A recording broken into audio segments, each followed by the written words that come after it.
sekarang ini, kalau yang sekarang kata para ulama.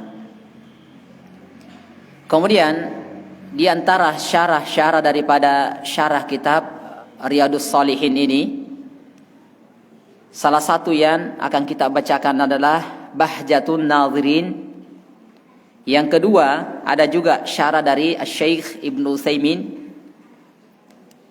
Ada juga yang disyarah oleh Imam Al-Buti, syarah Riyadhus Shalihin. Ada juga namanya Raudatul Muttaqin. Kemudian ada Dalilul Falihin. Ini banyak sekali yang syarah. Ada juga Rauhun Wariyahin. Ini banyak sekali yang mensyarah kitab ini, yaitu kitab Riyadhus Shalihin, taman orang-orang soleh. Sehingga ini dikenal dengan Riyadhus Shalihin, tamannya orang-orang soleh. Sehingga apa yang kita sebutkan syarahnya adalah Bahjatun Nadhirin. Ini bahjah, yaitu penyejuk pandangan, dari syarah Riyadhus Shalihin, dari taman-taman surga atau taman orang-orang soleh. Dan ini jamaah yang dimuliakan dan dirahmati oleh Allah Subhanahu wa taala, nanti kita lihat, karena isi dari kitab ini tentunya akan berisi dengan hadits-hadits bab, kemudian dengan hadits yang akan diuraikan oleh ulama kita. Sehingga tentunya beberapa fawaid, pelajaran-pelajaran yang butuh kita ambil dari hadits-hadits tersebut. Maka langsung kita masuk ke bab yang pertama. Beliau menyebutkan Bismillahirrahmanirrahim, babun al-ikhlasu wa ihdarun niyah. Ini yang paling pertama dia sebutkan. Bab yang pertama adalah tentang ikhlas dan ihdarun niyah, dan menghadirkan niat. Fi jami'il a'mali wal aqwali wal ahwali al-barizati wal khafiyati. Jadi kata beliau, bab yang paling pertama adalah sebutkan tentang ikhlas, kemudian menghadirkan niat. Atau kapan itu? Fi jami'il a'mal, di semua amalan dari amalan kita. Jadi amalan apapun yang kita lakukan, ini harus kita hadirkan dan ikhlas. Baik itu aqwal wal ahwal, ucapan, perbuatan baik yang nampak maupun yang tersembunyi. Ini bab yang pertama yang disebutkan oleh Imam An-Nawawi rahimahullahu taala. Maka beliau di sini menyebutkan bahwasanya al-ikhlas huwa ma yuradu bil amali, atau ayyurada bil amali wajhullahi ta'ala la ghairah. Artinya yang namanya ikhlas, walaupun banyak sekali uraian-uraian dan penjelasan para ulama tentang ikhlas, intinya di sini bahwasanya yang namanya ikhlas itu adalah seseorang beramal tidak lain kecuali mengharapkan wajah Allah Subhanahu wa taala, bukan yang lainnya. Kapan kita beramal untuk yang lainnya, maka itu sudah jelas tidak ikhlas. Ini umum sekali yang disebutkan oleh beliau. Jadi yang dikatakan ikhlas adalah yurada bil amal wajhullahi ta'ala la ghairah. Dia beramal dengan mengharapkan hanya semata wajah Allah Subhanahu wa ta'ala. Ini yang disebutkan oleh beliau rahimahullahu ta'ala. Kemudian kita langsung masuk ke hadits yang pertama. Lihat hadits yang pertama. di mana beliau menyebutkan hadits yang ma'ruf, dan para ulama ketika mengawali kitab-kitab mereka kebanyakan membawakan dengan hadits ini. Hadits ini adalah hadits yang ma'ruf di kalangan kita semuanya, adalah hadits Umar ibn Khattab radhiyallahu an, riwayat Bukhari, Imamul Bukhari dan Imam Muslim. Maka beliau menyebutkan an Amiril Mukminin Abi Hafsin Umarah ibn Khattabi radhiyallahu an. Disebutkan Ibnu Nufail, Ibnu Abil Uzzah, Ibnu Riyah, Ibnu Abdullah bin Qur. Jadi disebutkan semua sampai Al-Qurashi. Beliau mengatakan qala sami'tu Rasulullah sallallahu alaihi wasallam yaqul. Jadi Umar ibn Khattab radhiyallahu an, Abu Hafs, beliau mengatakan, saya mendengar Nabi sallallahu alaihi wasallam bersabda. Beliau mengatakan, innamal a'malu binniyat. Innamal a'malu binniyat. Sesungguhnya amalan itu tergantung dari niatnya. Wa innamal likulli imri'in ma nawa. Sesungguhnya setiap orang akan mendapatkan sesuai dengan apa yang dia niatkan. Jadi ini perhatikan hadits ini jamaah yang dimuliakan oleh Allah Subhanahu wa taala. Asy-Syaikh Abdurrahman bin Nasir As-Sa'di rahimahullahu taala menyebutkan, beliau mengatakan an-niyatu syartun lisairil amal. Niat itu adalah syarat untuk seluruh amalan-amalan kita. Wabiha, dengan niat inilah yang menjadi penentu as-salahu wal fasadu lil amal. Niat inilah yang akan menjadi penentu benar atau tidaknya amalan yang kita kerjakan, itu tergantung dari niat kita. Maka kalau begitu jamaah, kenapa beliau di sini paling pertama dia bawakan ini?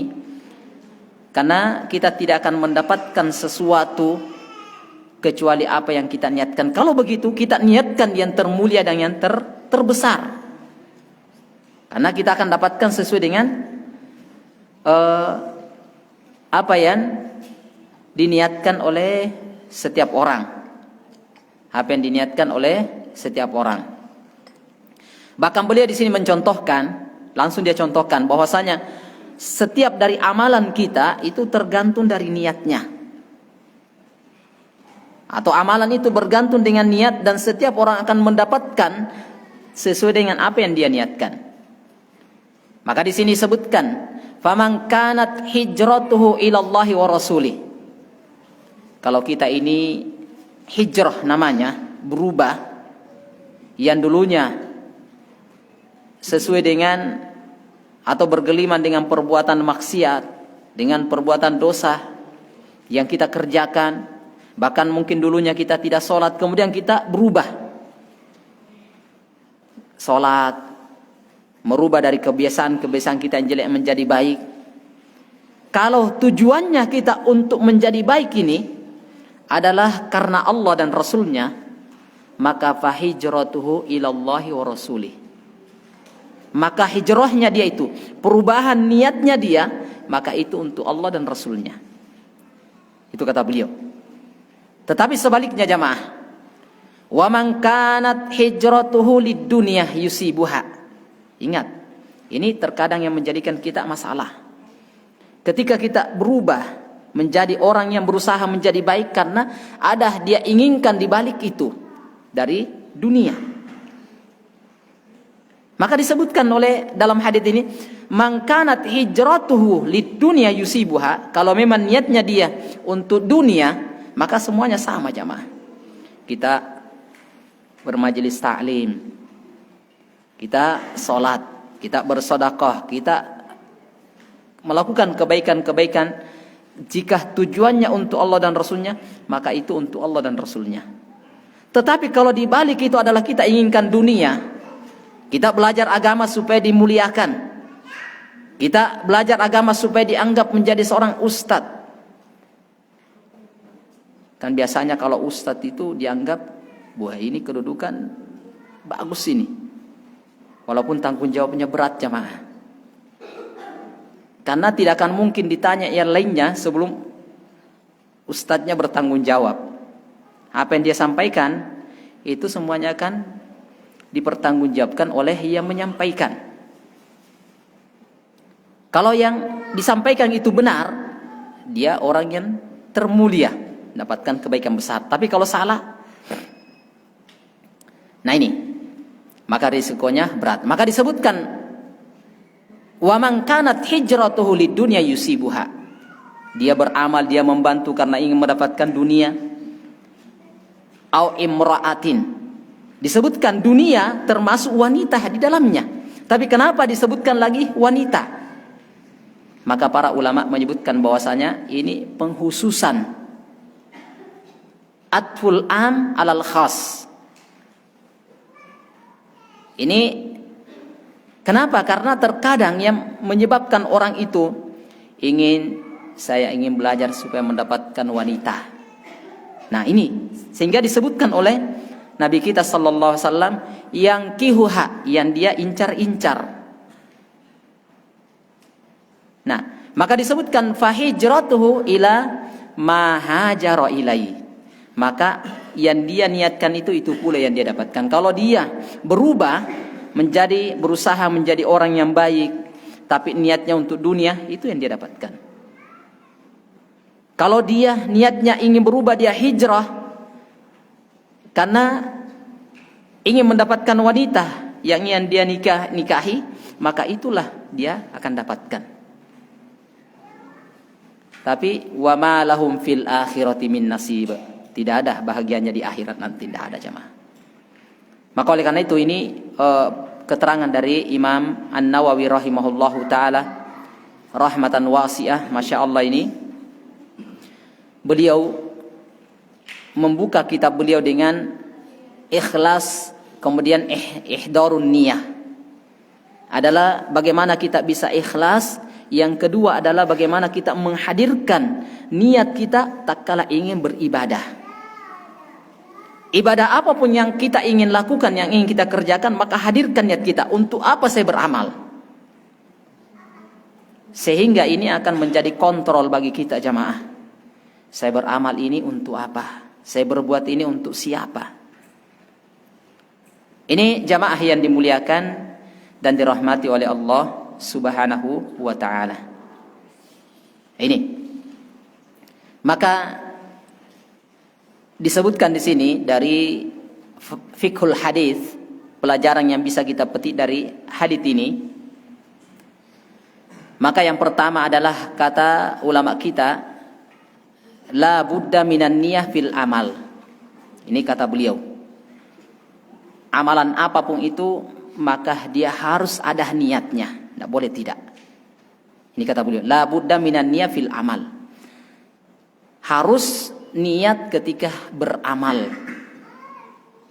Apakah amalannya itu adalah sawa'un kanat maksudatan lidzatihi kas-shalah masalan, atau sebagai wasilah, hanya perantara. Apakah langsung ibadah itu seperti sholat, atau dia hanya sebagai wasilah untuk ibadah itu seperti bertoharoh. Tetap harus kita hadirkan niat kita di situ dan harus ikhlas. Bahkan disebutkan jamaah termasuk salah satu adalah ikhlas ini adalah syartun min syuruti qabulil a'mal. Syarat diterimanya amalan seseorang adalah dengan al-ikhlas. Ikhlasun niyah fil amal adalah mengikhlaskan niat dalam beramal. Ini wallahu taala a'lam bissawab. Kemudian yang kedua kata beliau adalah, jadi ini yang pertama ya, ketika ingin beramal harus menghadirkan atau memunculkan niat-niat kita.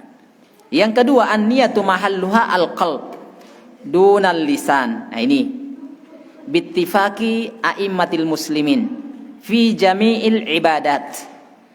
Toharo, was-shalah waz-zakah was-siyam wal-hajj wal-id wal-jihad wa ghairi dzalik. Kata beliau bahwasanya niat itu tempatnya di hati, bukan di bibir. Jadi niat itu tempatnya di hati, bukan di bibir. Bahkan beliau mengatakan bittifaqi a'immatil muslimin, dengan kesepakatan imam-imam kaum muslimin. Fi jami'i al-ibadat, pada semua amalan-amalan ibadah. Jadi tidak ada yang dilafadzkan niat. Niat itu tidak ada kaitannya dengan bibir. Jadi ini kata beliau, jadi an-niyatu mahalluha alal qalb dunal lisan bittifaqi a'immatil muslimin. Ini yang kedua. Kemudian ini juga yang diterangkan oleh Syekhul Islam Ibnu Taimiyah rahimahullahu taala. Kemudian yang ketiga, kata beliau al-a'malus shalihat, amalan-amalan saleh tentunya itu bin niyatis shalihat. Amalan dikatakan soleh kalau niatnya soleh. Tidak akan dikatakan amalan soleh kalau niatnya tidak soleh, tidak baik.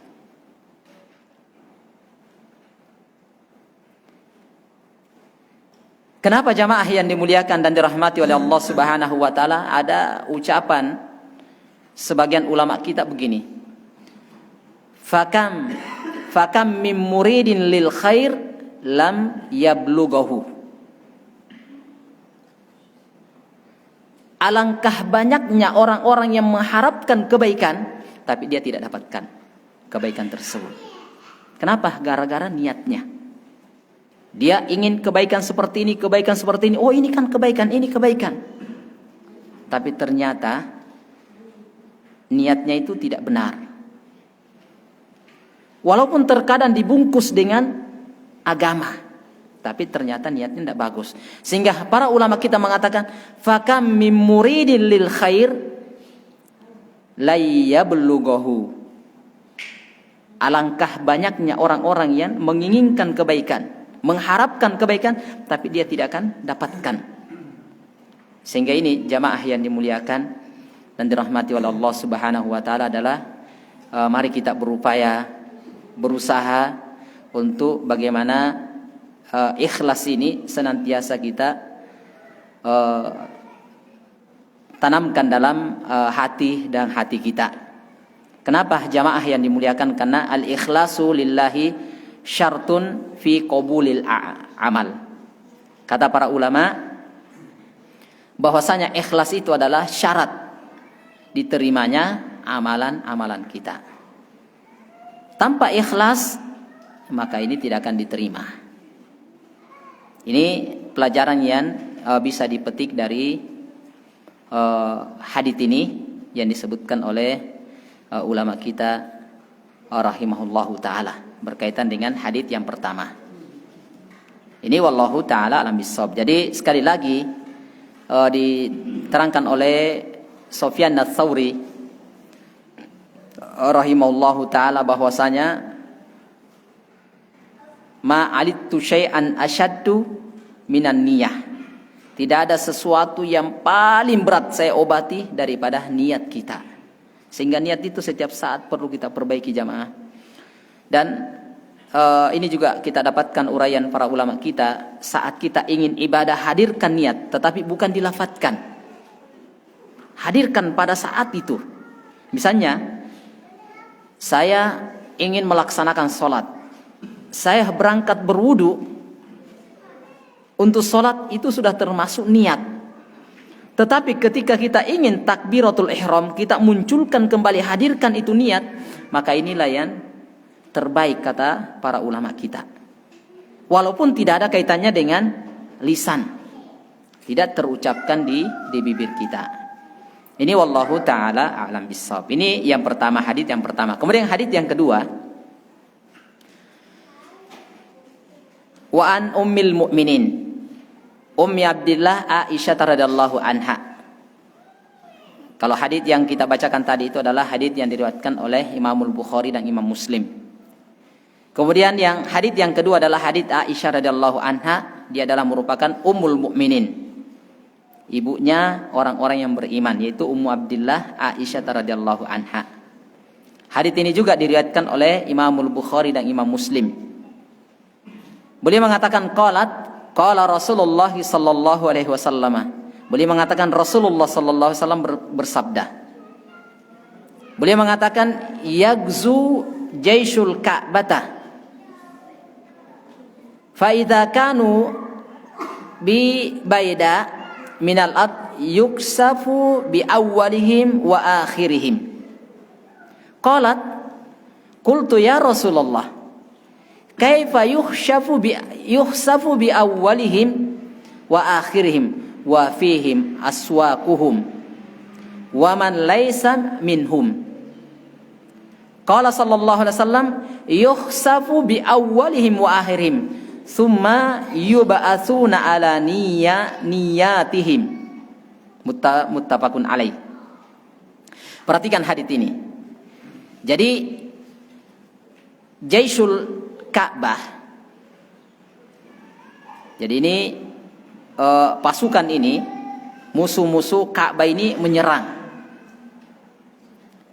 Maka fa idza kanu bi baida, ketika dia berada di suatu baida yang disebutkan, ini nama tempat yang dikatakan dengan baida. Kata para ulama adalah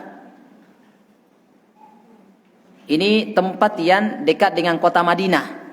Itu namanya di antara Mekah dan Madinah. Jadi orang-orang yang ingin menghancurkan Ka'bah ini, menyerang Ka'bah ini, maka ketika mereka berangkat berada di suatu tempat antara Madinah dengan Mekah, maka yuhsafu bi awwalihim wa akhirihim. Kemudian mereka itu yuhsafu, mereka itu ditenggelamkan. Semuanya dari yang pertama sampai yang terakhir semuanya ditenggelamkan. Bahkan siapa yang ada di tempat itu pun ikut ditenggelamkan bersama pasukan-pasukan itu. Maka Aisyah radhiyallahu anha mengatakan, ketika Rasulullah mengatakan yukhsafu bi awwalihim wa akhirihim, semuanya akan ditenggelamkan. Maka Aisyah radhiyallahu anha mengatakan, beliau mengatakan, ya Rasulullah, kaifa yukhsafu bi awwalihim wa akhirihim? Kok bisa ya Rasulullah? Kenapa semuanya ditenggelamkan? Padahal wa fihim, di antara mereka itu aswaquhum, ada orang-orang pasar. Artinya sama-sama mereka. Ada orang yang tujuannya yang ke pasar bukan untuk menghancurkan Ka'bah atau menyerang orang-orang yang beriman, tidak. Coba lihat, wa man laisa minhum, dan ada juga orang-orang yang tidak punya urusan dengan itu, hanya ikut dengan rombongan itu. Maka Rasulullah tetap menjawab, yukhsafu bi awwalihim wa akhirihim. Tetap semuanya akan dimusnahkan. Semuanya akan ditenggelamkan. Tetapi lihat di akhir hadits, ini solusi yang disebutkan oleh Nabi kita Muhammad sallallahu alaihi wasallam. Summa, kemudian yub'atsuna ala niyatihim. Kemudian setelah itu mereka akan dibangkitkan sesuai dengan niat-niat mereka. Nah, perhatikan di sini jamaah. Ini kalau mungkin kita baca sepintas hadits ini, mungkin kita anggap biasa. Tetapi di sini ada banyak pelajaran penting yang tentunya kita butuh perhatikan dan cermati di dalamnya. Karena artinya di sini, ketika ada orang-orang yang ingin berbuat jelek di atas kejelekan, kemudian kita ikut di dalamnya bersama, walaupun kita tidak punya niat untuk itu, tapi kita sama dengan mereka. Ketika datang musibah dan bencana, semuanya kena tanpa terkecuali. Hanya nantinya akan membedakan mereka mana yang baik, mana yang tidak punya niat jahat. Itu nanti setelah dibangkitkan baru ketahuan. Nah, coba perhatikan jamaah yang dimuliakan oleh Allah Subhanahu wa taala. Maka pelajaran yang bisa dipetik dari hadits ini, kata para ulama, at-taba'udu an ahli dzulmi wat tahdhiri min majalisatihim. Nah, kata beliau, kalau begitu ini pelajaran bagi kita bahwasanya untuk at-taba'ud, untuk menghindari, menjauhi orang-orang yang berbuat zalim. Ini kenapa? Ini akibatnya ini. Dan at-tahdzir min majalisatihim. Maka kita harus mentahdzir, menjauhi majelis-majelis mereka, tempat-tempat duduk mereka. Karena kenapa jamaah? Kalau kita duduk sama mereka, datang musibah, maka semuanya akan dapat. Nah, ini resiko di sini. Jadi artinya menjelaskan kepada kita untuk menghindari, menjauhi orang-orang yang berbuat zalim. Duduk-duduk bersama mereka, bermajelis dengan mereka. Nah, kita hindari dan jauhi. Dua yang bisa kita petik dari sini adalah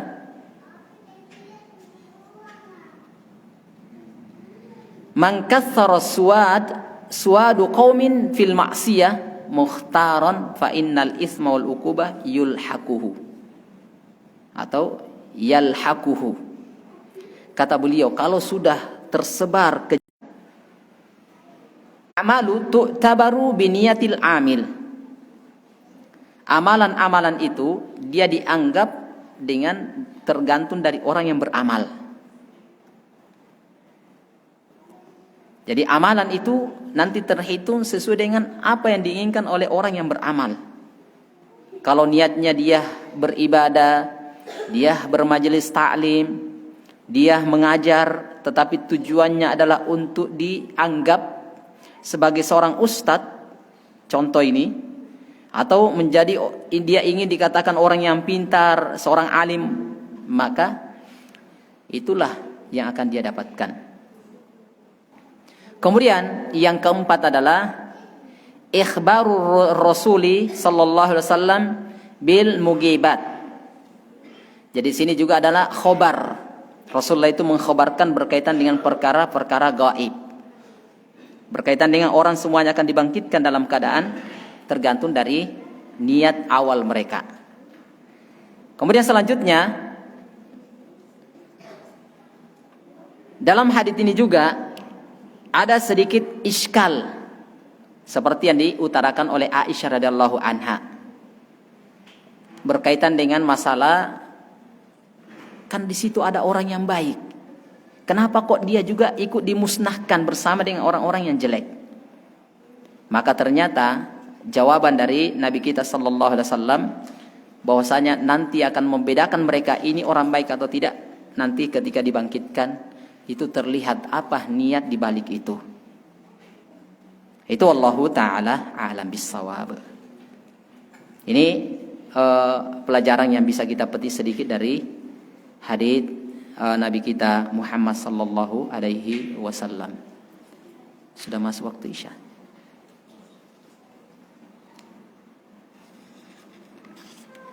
Atau belum? Belum ya? Nah. Sudah masuk.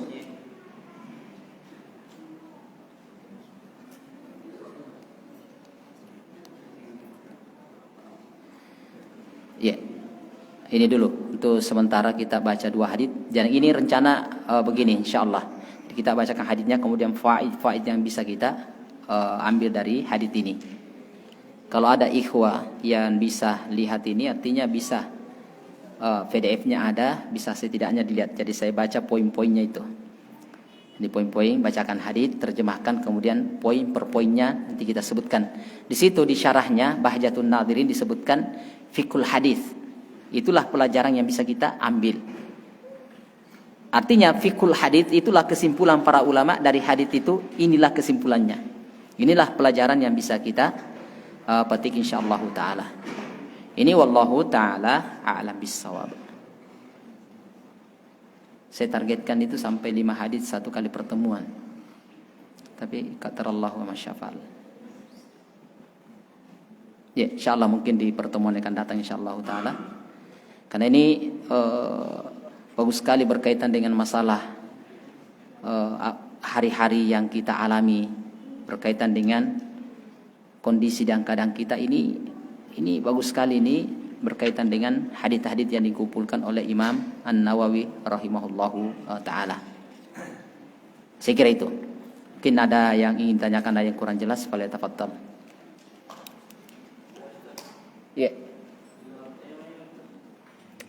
Iya, tafadhal.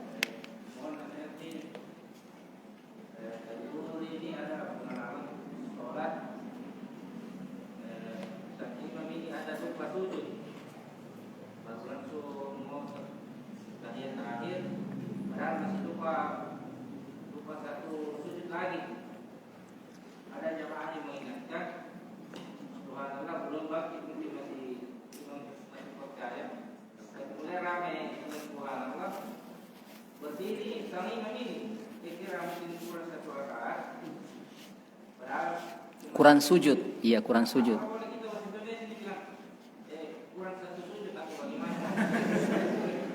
Naam. Naam, barakallahu fikum jami'a. Pernah kita lewat pembahasan ini ketika dibahas berkaitan dengan masalah kesalahan yang terjadi pada imam. Sehingga ini berkaitan dengan sujud sahwi. Ini tentunya teman-teman yang sekalian yang dimuliakan dan dirahmati oleh Allah Subhanahu wa taala, sudah sering kita bahas. Ini masuk dalam rangkaian ini. Jadi artinya, dan ini terkadang kita bisa kita alami seperti ini. Mungkin kita atau orang yang menjadi imam kita. Maka ketika begini kasusnya, jadi Pak Imam ini anggaplah sholat isya.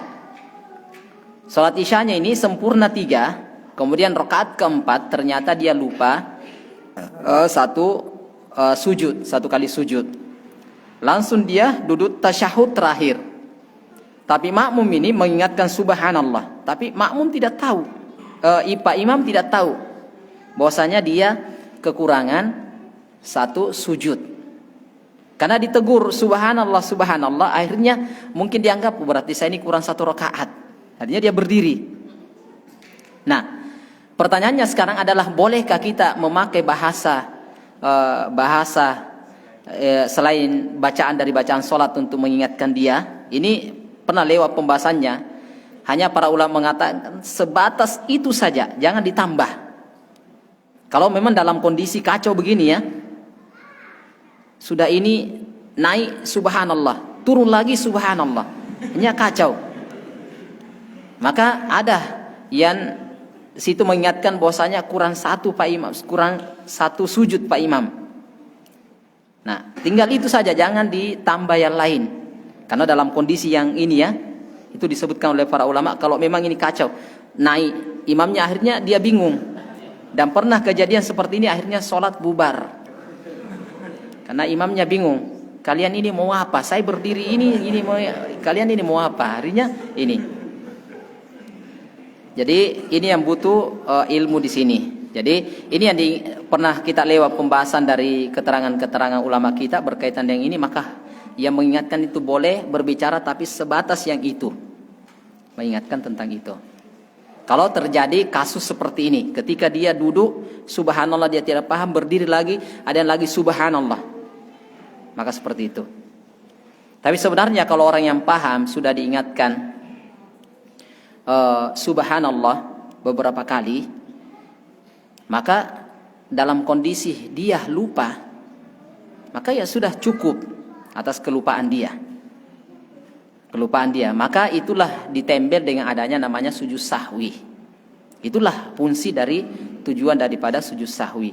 Ketika terjadi kekurangan, walaupun yang kekurangan yang disebutkan di sini adalah sujud, 1 kali sujud, maka tentunya dia ditutupi dengan sujud sahwi. Karena apalagi dia tidak paham. Ini tidak paham dengan kondisi seperti ini. Nah, inilah salah satu resiko dari imam ketika ada kesalahan yang disebabkan oleh dirinya atau ini, dan makmum pun ikut salah, maka tentunya tanggung jawab dari Pak Imam. Makmum itu aman. Insyaallah taala. Jadi boleh ya seperti itu diingatkan, tetapi dengan kadar hanya sebatas yang perlu memang. Jangan baru 1 kali subhanallah langsung dia berbicara, itu bisa membatalkan sholatnya. Tapi dalam kondisi memang sudah kacau, itu wallahu ta'ala bissawab. Saya kira itu. Ada yang lain atau cukup ya? Ini dulu yang kita sebutkan insyaallah taala di kesempatan yang singkat ini dari pendahuluan dari keterangan Imam An-Nawawi dari Bahjatun Nadirin, syarah dari Riyadus Shalihin. Wallahu taala alam bissawab. Ya, saya kira ini mungkin yang bisa saya sebutkan insyaallah. Wallahu taala bissawab. Subhanakallahumma rabbana wa bihamdik, asyhadu an la ilaha illa anta astaghfiruka wa atubu ilaik. Assalamualaikum warahmatullahi wabarakatuh.